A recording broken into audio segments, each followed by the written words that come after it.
a jet unlike anything in the sky. Its wings sweep forward, not back, as if built by an engineer who ignored every rule of aerodynamics. Only one was ever built. It never fired a shot, never entered service, yet it changed the future of Russian air power forever. This is the story of the Su-47 Berkut, the golden eagle that Russia built to fly further than any fighter before it and further than any that came after. Why would anyone build a fighter jet with wings bent the wrong way? And why, after proving it could fly, did Russia walk away from it? The answer lies buried in Cold War secrecy, in a desperate race for the future of air combat, and in a design so radical it nearly broke the laws of flight. In 1983, deep inside the Soviet Union, Air Force planners quietly began funding a project unlike anything flying at the time. America already had its own answer, the strange twin-tailed Grumman X-29, first flown in 1984, testing the very same forward-swept concept. Forward-swept wings promised something extraordinary: tighter turns, better control at extreme angles, and agility no rearward. Swept fighter could match. But the same wings that gave agility also fought to tear themselves apart in flight, a problem called aeroelastic divergence, unsolved for decades. Only new materials, carbon fiber composites strong enough to resist that twisting force, could make the idea survive contact with reality. The program was born under the codename I-90, the Soviet Union's blueprint for a fighter to rule the skies of the 1990s. Two design bureaus competed head-to-head, Mikoyan with its MiG-1444 and Sukhoi with a project they called the S-32. Sukhoi's chief designer, Mikhail Pogosin, pushed for something bolder than a conventional fighter, a forward-swept demonstrator to leap ahead of the West. As the Soviet Union collapsed in 1991, funding for advanced fighters nearly vanished. Sukhoi's project should have died with it. Instead, Sukhoi pressed forward using its own resources, betting that a working prototype could still be built, even as the state around it crumbled. The result, redesignated S-37, borrowed heavily from an existing airframe, the battle-proven Su-27 flanker, to save time and money. Its canopy, landing gear, and near-vertical tails came straight from the flanker family. Only the wings and nose were entirely new. By 1996, rumors of the strange new jet leaked to the West. Analysts believed they were looking at Russia's answer to America's F-22.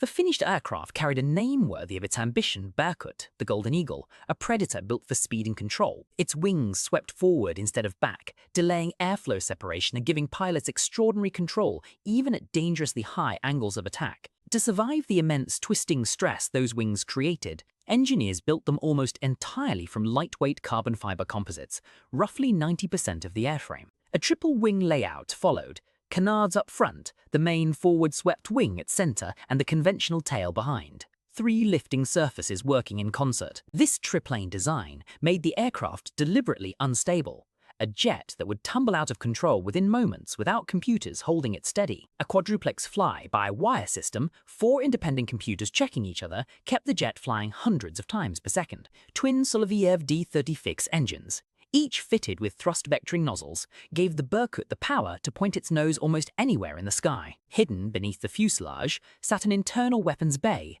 a nod towards stealth, designed to keep missiles tucked out of enemy radar's reach. On paper, the Berkut was a marvel, agile, powerful, and unlike anything the West had built. But paper doesn't fly. Only test pilots would prove it. On September 25, 1995, test pilot Igor Votintsev climbed into the cockpit for a flight that had taken over a decade to reach. Engines spooled up, ground crews cleared the runway. For the first time, the strange forward-swept jet was about to leave the ground.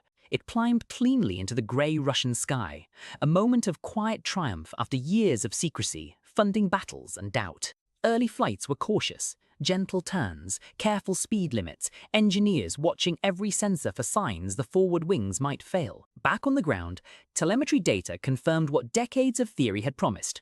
The wings held, and the computers kept the jet stable. In June 1999, the Berkut appeared publicly for the first time at the Paris Air Show, startling foreign observers with its impossible silhouette. Photographers scrambled. No Western fighter looked anything like it. For a moment, the world believed Russia had leapt ahead in the race for air dominance. One Weissstag. No. Through 2001, the the Berkut completed its first full stage of flight trials, logging dozens of sorties and pushing its stability limits further each time. At Meigs 2001, it flew before a home crowd, banking hard and slow, demonstrating the very agility its forward wings had promised from the start. But the Berkut was never meant to become a frontline fighter. It was, from the very beginning, a technology demonstrator, a flying laboratory. Its top speed, just Mach 1.6, fell short of frontline fighters of its era. The price paid for wings optimized around agility, not raw speed. By the early 2000s, Russian military thinking was shifting, away from agility, focused dogfighters, and towards stealth, sensors, and long-range engagement. In May 2002, Sukhoi was chosen to lead Russia's next fighter program, PAK-FA, but that aircraft would abandon the Berkut's forward-swept wings entirely. Stealth demanded smooth, radar-deflecting shapes. The Berkut's exposed wing roots and complex triplane surfaces worked directly against that goal. The composite wings, however advanced, remained costly and difficult to mass-produce, a serious problem for a Russian defense budget still recovering from collapse. One by one, the reasons stacked against it: cost, complexity, limited speed, and a shifting doctrine that no longer prized extreme agility above all else. The Berkut program was quietly shelved. No production order ever came. The single prototype would remain the only one of its kind. Yet nothing about the Berkut was wasted. Its composite manufacturing techniques flowed directly into later Sukhoi fighter programs. Its thrust vectoring and high angle of attack data shaped the agile, super-maneuverable Su-35, a fighter still flying combat missions today. And the very PAK-FA program that replaced it eventually produced Russia's first stealth fighter, the Su-57, carrying forward lessons the Berkut had paid for in test flights. The Berkut proved that Russian engineers could still push the absolute edge of aerodynamics, even during the darkest years of their nation's finances. Today, it sits preserved, not as a failure, but as a rare glimpse of an idea so advanced it outran its own era. The Sub-470 Berkut was never meant to win a war. It was built to answer a question: how far could a fighter's agility be pushed? It answered that question brilliantly, and then handed its answer to every Russian fighter that followed it into the sky. The Golden Eagle never went to war, but in hangars and design offices across Russia, its wings are still being felt, just pointed the other way.